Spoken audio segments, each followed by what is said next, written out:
Prudence by Ralph Waldo Emerson, from Essays First Series, 1841. Theme no poet gladly sung, fair too old and foul too young. Scorn not thou the love of parts and the articles of arts. Grandeur of the perfect sphere thanks the atoms that cohere. What right have I to write on prudence, whereof I have little, and that of the negative sort? My prudence consists in avoiding and going without, not in the inventing of means and methods, not in adroit steering, not in gentle repairing.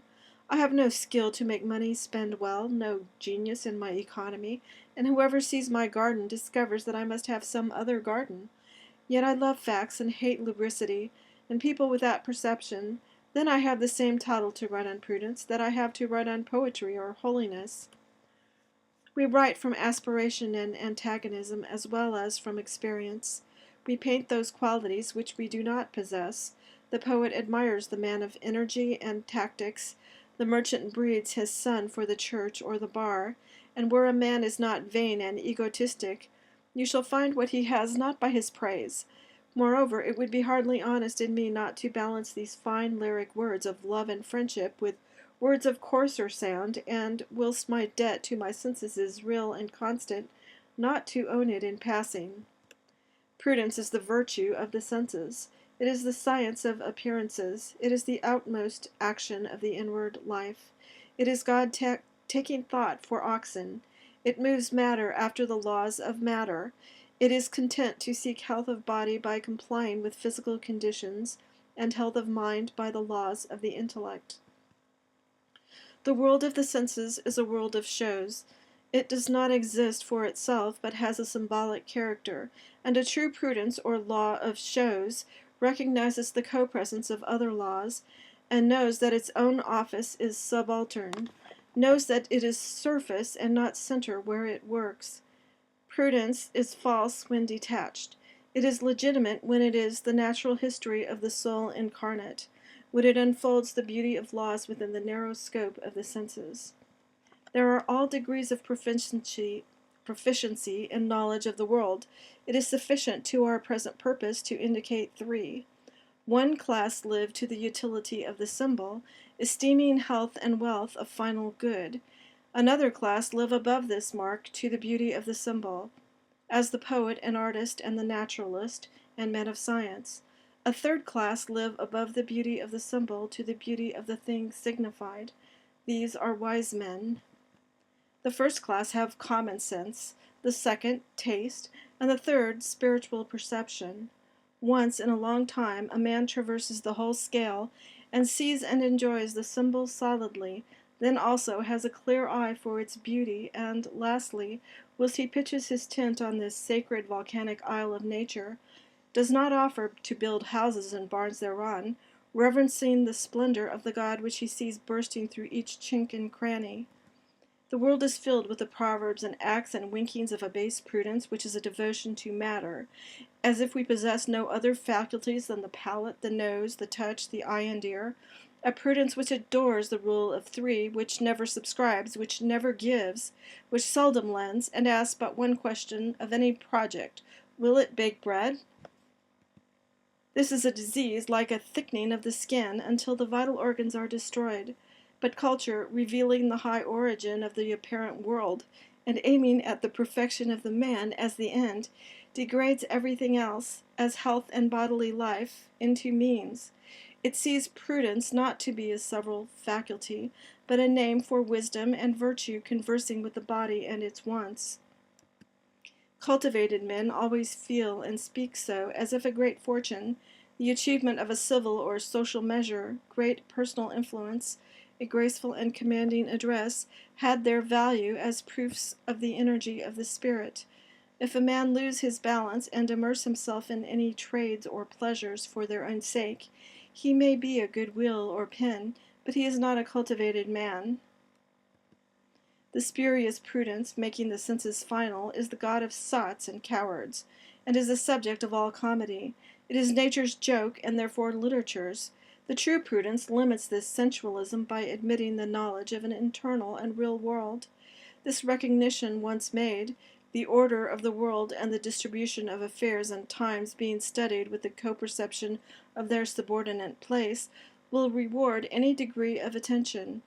For our existence, thus apparently attached in nature to the sun and the returning moon, and the periods which they mark, so susceptible to climate and to country, so alive to social good and evil, so fond of splendor and so tender to hunger and cold and debt, reads all its primary lessons out of these books. Prudence does not go behind nature and ask whence it is. It takes the laws of the world, whereby man's being is conditioned, as they are, and keeps these laws, that it may enjoy their proper good. It respects space and time, climate, want, sleep, the law of polarity, growth, and death. They are revolved to give bound and period to his being on all sides, the sun and moon, the great formalists in the sky. Here lies stubborn matter, and will not swerve from its chemical routine. Here is a planted globe, pierced and belted with natural laws, and fenced and distributed externally with civil partitions and properties, which impose new restraints on the young inhabitant. We eat of the bread which grows in the field, we live by the air which blows around us, and we are poisoned by the air that is too cold or too hot, too dry or too wet. Time, which shows so vacant, indivisible, and divine in its coming, is slit and peddled into trifles and tatters. A door is to be painted, a lock to be repaired. I want wood, or oil, or meal, or salt. The house smokes, or I have a headache. Then the tax, and an affair to be transacted with a man without heart or brains, and the stinging recollection of an injurious or very awkward word. These eat up the hours. Do what we can, summer will have its flies. If we walk in the woods, we must feed mosquitoes. If we go a-fishing, we must expect a wet coat. Then climate is a great impediment to idle persons. We often resolve to give up the care of the weather, but still we regard the clouds and the rain. We are instructed by these petty experiences which usurp the hours and years. The hard soil and 4 months of snow make the inhabitant of the northern temperate zone wiser and abler than his fellow, who enjoys the fixed smile of the tropics. The islander may ramble all day at will. At night he may sleep on a mat under the moon, and wherever a wild date tree grows, nature has, without a prayer even, spread a table for his morning meal.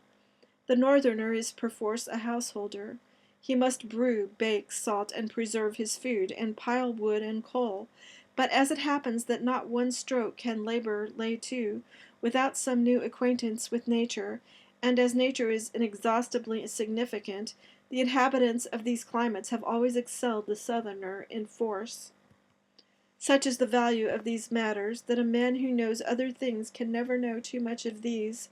Let him have accurate perceptions. Let him, if he have hands, handle. If eyes, measure and discriminate.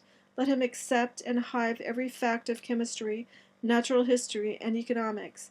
The more he has, the less he is willing to spare anyone. Time is always bringing the occasions that disclose their value.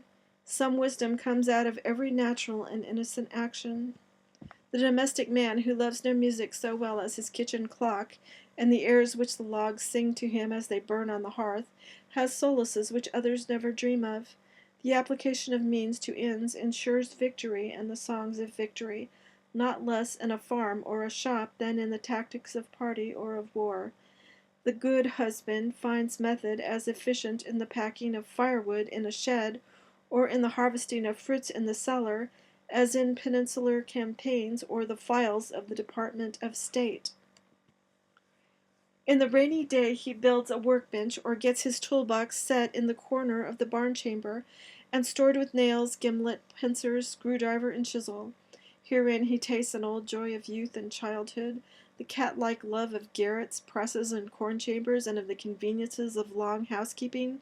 His garden or his poultry yard tells him many pleasant anecdotes. One might find argument for optimism in the abundant flow of this saturn element of pleasure in every suburb and extremity of the good world. Let a man keep the law, any law, and his way will be strewn with satisfactions. There is more difference in the quality of our pleasures than in the amount. On the other hand, nature punishes any neglect of prudence. If you think the senses final, obey their law. If you believe in the soul, do not clutch its sensual sweetness before it is ripe on the slow tree of cause and effect. It is vinegar to the eyes, to deal with men of loose and imperfect perception. Dr. Johnson is reported to have said, "If the child says he looked out of this window when he looked out of that, whip him." Our American character is marked by a more than average delight in accurate perception, which is shown by the currency of the byword, "No mistake."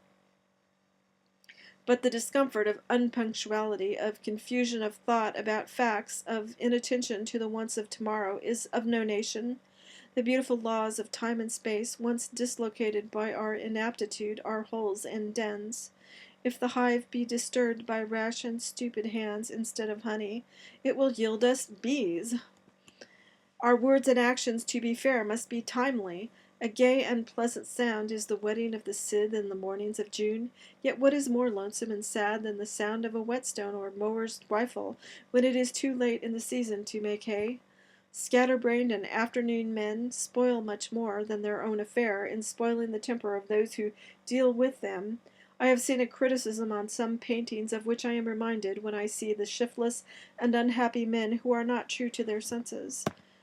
The last Grand Duke of Weimar, a man of superior understanding, said, "I have sometimes remarked in the presence of great works of art, and just now especially in Dresden, how much a certain property contributes to the effect which gives life to the figures and to the life of an irresistible truth. This property is the hitting, in all the figures we draw, the right center of gravity. I mean, the placing the figures firm upon their feet, making the hands grasp, and fastening the eyes on the spot where they should look. Even lifeless figures, as vessels and stools, let them be drawn ever so correctly, lose all effect so soon as they lack the resting upon their center of gravity, and have a certain swimming and oscillating appearance. The Raphael in the Dresden Gallery, the only greatly affecting picture which I have seen, is the quietest and most passionless piece you can imagine, a couple of saints who worship the Virgin and Child. Nevertheless, it awakens a deeper impression than the contortions of 10 crucified martyrs. For beside all the resistless beauty of form, it possesses in the highest degree the property of the perpendicularity of all the figures. This perpendicularity we demand of all the figures in this picture of life. Let them stand on their feet and not float and swing. Let us know where to find them. Let them discriminate between what they remember and what they dreamed. Call a spade a spade. Give us facts and honor their own senses with trust. But what men shall dare tax another with imprudence? Who is prudent? The men we call greatest are least in this kingdom. There is a certain fatal dislocation in our relation to nature, distorting our modes of living and making every law our enemy, which seems at last to have aroused all the wit and virtue in the world to ponder the question of reform. We must call the highest prudence to counsel and ask why health and beauty and genius should now be the exception rather than the rule of human nature.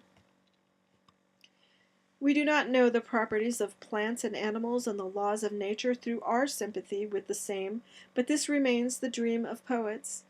Poetry and prudence should be coincident.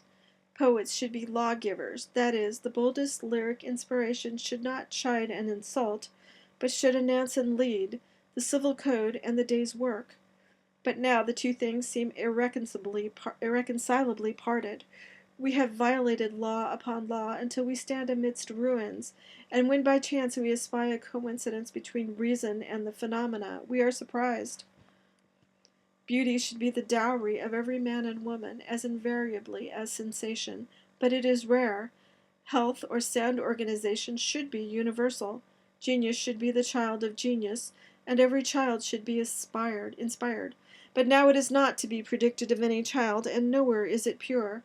We call partial half-lights by courtesy genius, talent which converts itself to money, talent which glitters today, that it may dine and sleep well tomorrow, and society is officered by men of parts, as they are properly called, and not by divine men. These use their gifts to refine luxury, not to abolish it. Genius is always ascetic, and piety and love. Appetite shows to the finer souls as a disease, and they find beauty in rights and bounds that resist it. We have found out fine names to cover our sensuality withal, but no gifts can raise intemperance. The man of talent affects to call his transgressions of the laws of the senses trivial, and to count them nothing considered with his devotion to his art. His art never taught him lewdness, nor the love of wine, nor the wish to reap where he had not sowed. His heart is less for every deduction from his holiness, and less for every defect of common sense. On him who scorned the world, as he said, the scorned world wreaks its revenge. He that despises small things will perish by little and little. Goethe's Tasso is very likely to be a pretty fair historical portrait, and that is true tragedy. It does not seem to me so genuine grief when some tyrannous Richard III oppresses and slays a score of innocent persons, as when Antonio and Tasso, both apparently right, wrong each other, one living after the maxims of this world and consistent and true to them, the other fired with all divine sentiments, yet grasping also at the pleasure of senses, without submitting to their law. That is a grief we all feel, a knot we cannot untie. Tasso's is no infrequent case in modern biography. A man of genius, of an ardent temperament, reckless of physical laws, self-indulgent, becomes presently unfortunate, querulous, a discomfortable cousin, a thorn to himself and to others. The scholar shames us by his bifold life. Whilst something higher than prudence is active, he is admirable. When common sense is wanted, he is an encumbrance. Yesterday Caesar was not so great. Today the felon at the gallows foot is not more miserable. Yesterday, radiant with the light of an ideal world in which he lives, the first of men, and now oppressed by wants and by sickness, for which he must thank himself. He resembles the pitiful drivellers whom travelers describe as frequenting the bazaars of Constantinople, who skulk about all day, yellow, emaciated, ragged, sneaking, and at evening, when the bazaars are open, slink to the opium shop, swallow their morsel, and become tranquil and glorified seers, and who has not seen the tragedy of imprudent genius, struggling for years with paltry pecuniary difficulties, at last sinking, chilled, exhausted, and fruitless, like a giant slaughtered by pens? Is it not better that a man should accept the first pains and mortifications of this sort, which nature is not slack in sending him, as hints that he must expect no other good than the just fruit of his own labor and self-denial? Health, bread, climate, social position have their importance, and he will give them their due. Let him esteem nature a perpetual counselor, and her perfections the exact measure of our deviations. Let him make the night night, and the day day. Let him control the habit of expense. Let him see that as much wisdom may be expended on a private economy as on an empire, and as much wisdom may be drawn from it. The laws of the world are written out for him on every piece of money in his hand. There is nothing he will not be the better for knowing, were it only the wisdom of poor Richard, or the State Street prudence of buying by the acre to sell by the foot, or the thrift of the agriculturist to stick a tree between whiles because it will grow whilst he sleeps, or the prudence which consists in husbanding little strokes of the tool, little portions of time, particles of stock, and small gains. The eye of prudence may never shut. Iron, if kept at the ironmonger's, will rust. Beer, if not brewed in the right state of the atmosphere, will sour. Timber of ships will rot at sea, or, if laid up high and dry, will strain, warp, and dry rot. Money, if kept by us, yields no rent, and is liable to loss. If invested, is liable to depreciation of the particular kind of stock. Strike, says the smith, the iron is white. Keep the rake, says the haymaker, as nigh the scythe as you can, and the cart as nigh the rake. Our Yankee trade is reputed to be very much on the extreme of this prudence. It takes bank notes, good, bad, clean, ragged, and saves itself by the speed with which it passes them off. Iron cannot rust, nor beer sour, nor timber rot, nor calicos go out of fashion, nor money stocks depreciate in the few swift moments in which the Yankee suffers any one of them to remain in his possession. In skating over thin ice, our safety is in our speed. Let him learn a prudence of a higher strain. Let him learn that everything in nature, even motes and feathers, go by law and not by luck, and that what he sows he reaps. By diligence and self-command let him put the bread he eats at his own disposal, that he may not stand in bitter and false relations to other men. For the best good of wealth is freedom. Let him practice the minor virtues. How much of human life is lost in waiting? Let him not make his fellow creatures wait. How many words and promises are promises of conversation? Let his words be words of fate. When he sees a folded and sealed scrap of paper float round the globe in a pine ship, and come safe to the eye for which it was written, amidst a swarming population, let him likewise feel the admonition to integrate his being across all these distracting forces, and keep a slender human word among the storms, distances, and accidents that drive us hither and thither, and by persistency make the paltry force of one man reappear to redeem its pledge, after months and years in the most distant climates. We must not try to write the laws of any one virtue, looking at that only. Human nature loves no contradictions, but is symmetrical. The prudence which secures an outward well-being is not to be studied by one set of men, whilst heroism and holiness are studied by another, but they are reconcilable. Prudence concerns the present time, persons, property, and existing forms. But as every fact hath its roots in the soul, and, if the soul were changed, would cease to be, or would become some other thing, the proper administration of outward things will always rest on a just apprehension of their cause and origin. That is, the good man will be the wise man, and the single-hearted the politic man. Every violation of truth is not only a sort of suicide in the liar, but is a stab at the health of human society. On the most profitable lie, the course of events presently lays a destructive tax, whilst frankness invites frankness, puts the parties on a convenient footing, and makes their business a friendship. Trust men, and they will be true to you. Treat them greatly, and they will show themselves great, though they make an exception in your favor to all their rules of trade. So, in regard to disagreeable and formidable things, prudence does not consist in evasion or in flight, but in courage. He who wishes to walk in the most peaceful parts of life with any serenity must screw himself up to resolution. Let him front the object of his worst apprehension, and his stoutness will commonly make his fear groundless. The Latin proverb says that in battles the eye is first overcome. Entire self-possession may make a battle very little more dangerous to life than a match at foils or at football. Examples are cited by soldiers of men who have seen the cannon pointed and the fire given to it, and who have stepped aside from the path of the ball. The terrors of the storm are chiefly confined to the parlor and the cabin. The drover, the sailor, buffets it all day, and his health renews itself at as vigorous a pulse under the sleet as under the sun of June. In the occurrence of unpleasant things among neighbors, fear comes readily to heart, and magnifies the consequence of the other party, but it is a bad counselor. Every man is actually weak and apparently strong. To himself he seems weak, to others formidable. You are afraid of Grim, but Grim also is afraid of you.